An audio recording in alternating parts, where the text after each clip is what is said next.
factions in the game are designed to be entirely different in the way that they approach warfare. So the Echelon are technologically advanced. They've got really cool toys, they've got superior firepower, great mobility, and well trained. Where the Psi, on the other hand, are very much like guerrilla fighters, freedom fighters, and over thousands of years have developed these internal special abilities. What we've really got in the two sides is a powerful, technologically superior faction against a faction that hides in the shadows, that can appear anywhere and then disappear at a moment's notice. We've got on the Echelon side the Sentinels, and now they're like a machine gun unit that locks into place and they pop their shields up and they sit there and they shoot anything that comes into range. Whereas on the Psi side, there's a unit called the Rage, who's this massive hulking brute, really well armoured, lots of hit points. Can't shoot anyone, but if he can get next to him, he can pound the snot out of them. So yeah, his job is to get in there and smash him, and the Sentinel's job is to keep him away and shoot him. So yeah, it's awesome. One of the cool things that we wanted to do with the Echelon is have their animations a little bit different to the Psi. We wanted them to be more organised, more like your professional military army. So all their movements are really strict and they go from cover to cover. The Psi animation-wise, we wanted these guys to be a bit crazy, a bit wild.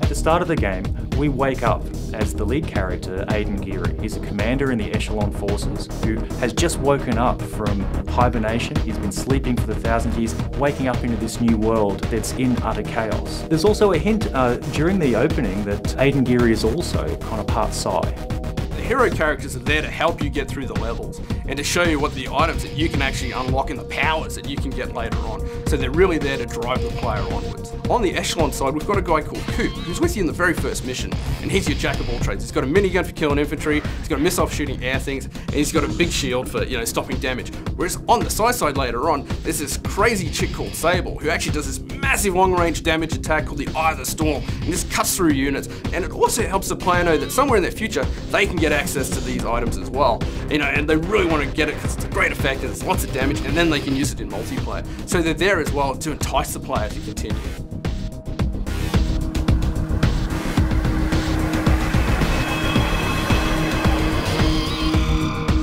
As someone who's been playing RTS competitively for 5-10 years now, the thing that really excites me about this game is just the diversity of units we have. I mean, they're so different from what you normally get in a strategy game, and the way you can use them is so different. You can get around the map in ways that I never really imagined in a normal RTS, climbing up walls and jumping over gaps. It's a really unique way of playing.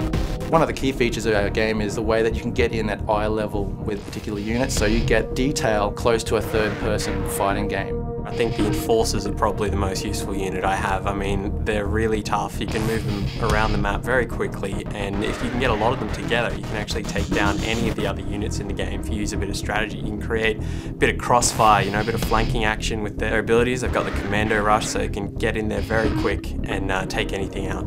In the past, graphics in RTS games haven't really been the focus, but because we've got the hardware to do it these days, we're really looking forward to being able to show you the graphics that we've got in our game.